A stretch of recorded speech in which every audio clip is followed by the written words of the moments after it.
Hello বন্ধুরা, কেমন আছো সবাই? আশা করছি ভালো আছো, সুস্থ আছো। আর আমিও ভালো আছি। ঐকিতাস ডেলি ব্লগে আবার একটি নতুন ভিডিওর সাথে তোমাদের জানাই অনেক অনেক স্বাগত, অনেক ভালোবাসা।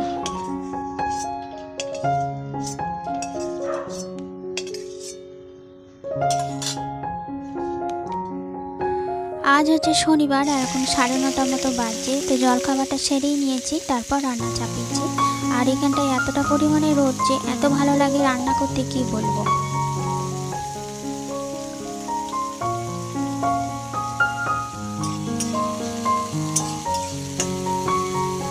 আর আমার তরকারি কাটাকুটি দেখে নিশ্চয়ই বুঝতে পেরেছো আজ হবে শুক্তো। তবে বিশেষ কিছু সবজি নেই, যে কটা ছিল সেইগুলো দিয়ে মোটামুটি শুক্তোটা করা যাবে। যদিও আমার শুক্তো অতটা প্রিয় নয়, তবে বাবার খুব প্রিয়। তো আমি এলেই আমাকে বলে শুক্তোটা কর, আমার হাতে নাকি শুক্তো খেতে ভীষণ ভালো হয়।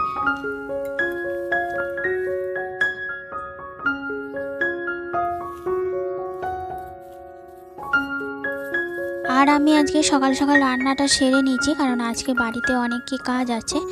আর এখানে আমি শুক্তোটা করে ভাত বসাবো, মা ওইদিকে আরও তরকারি নয় ভাজাভুজি হবে, সেইগুলো করবে। তো চলো, তোমাদের সঙ্গে কথা বলতে বলতে আমার এদিকে ভাতটাও হয়ে গেছে। তরকারিটা করার পরই ভাত বসিয়ে দিয়েছিলাম। আর যেহেতু অনেকক্ষণ ধরে উনুনটা জ্বলছিল, যার জন্য তাড়াতাড়ি ভাতটা হয়েও গেল।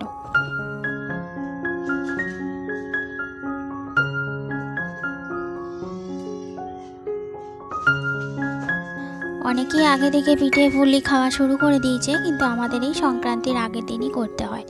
তো যার জন্যে আজকে এই উদ্বোধন মানে বৌনি করার জন্য দুটো সিদ্ধ পিঠে করা হচ্ছে। তো সিদ্ধ পিঠে আমার মা বাবা দুজনেও কেউ খাবে না মানে খায় না নয়, খায়, কিন্তু ওই বয়স হয়েছে বলে একটু মেনেই চলে। তো যেহেতু দুজনে একা থাকে, যদি আবার কিছু হয় তখন কে দেখবে, কে করবে? আমাদের তো অনেকটা দূর থেকে আসা, অনেকটাই অসুবিধা। যার জন্যে মা বাবা বলতে নেই, অনেকটা সাবধানেই থাকে। তো এটা ছেলেটার আমি খাবো বলে, দুপুরে নয় বৈকালে খাবো বলে এই দুটো মাত্র করছি।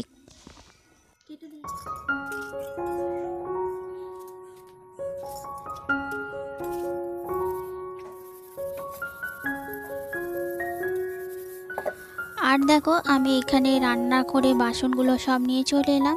ঝটঝট করে পোড়া ঝরা যা হয়েছে মেজে নিচ্ছি।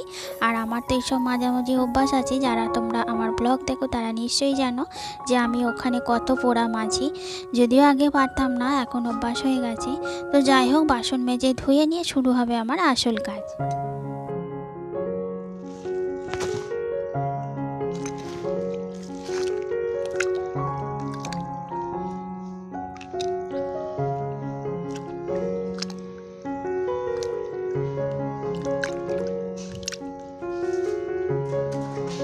আমার বাপের বাড়িতে সংক্রান্তিতে লক্ষ্মী পুজো হয়, যেটা আমাদের ওখানে প্রথম দিকেই হয়ে গেছে। তো এখানে সংক্রান্তিতে হয়।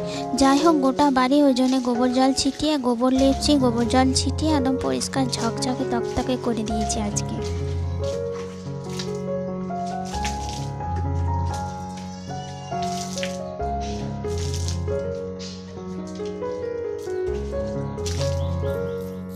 তো চলো, ওই দিকটা গোবর জল ছিটিয়ে এবার এই দিকটা এসি। যতটা পারছি ঝাড় দিয়ে একদম গোবর লেপে দিচ্ছি, আর যতটা পারছি একটু ছিটিয়ে দিচ্ছি। যেগুলো গাছের ফাঁকগুলো রয়েছে ওইগুলোতে সব ছিটিয়ে দিয়েছি। তো যাই হোক, এবার এইগুলো করে নিয়ে এবার ঝাড় দেবো, গোটা বাড়ি সামনে পিছন সব এবার ঝাড় দেবো।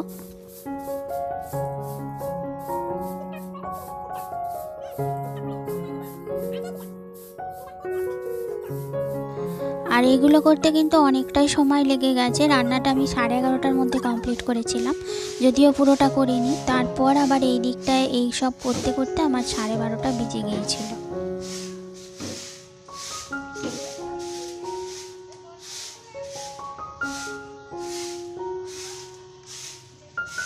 আমাদের গ্রামের দিকে যে কোনো ছোটোখাটো পুজোর আগেও কিন্তু বাড়িতে গোবর জল ছেটানো হয় বা গোবর দেওয়া হয়, শুদ্ধ করা হয় আর কি।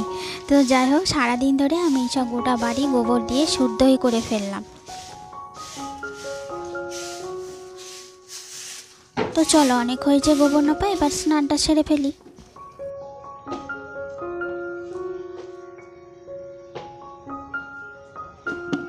তো স্নান সেরে চলে এলাম ছাদে জামা কাপড় শুকোতে দিতে, আর ওইদিকে আমার ছেলেকে আমার মাই স্নান করিয়ে দিয়েছে।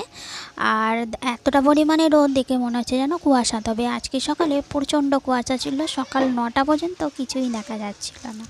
তারপর আমি যখন রান্না করছিলাম তখন কতটা পরিমাণে রোদ উঠেছিল সেটা আমার ভিডিও দেখেই নিশ্চয়ই বুঝতে পেরেছ।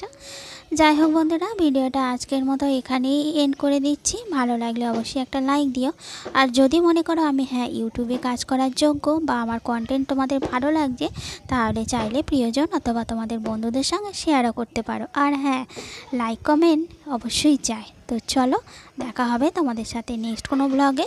ততক্ষণ তোমরা খুব ভালো থেকো, সুস্থ থেকো, আর অবশ্যই সাবধানে থাকো। টাটা।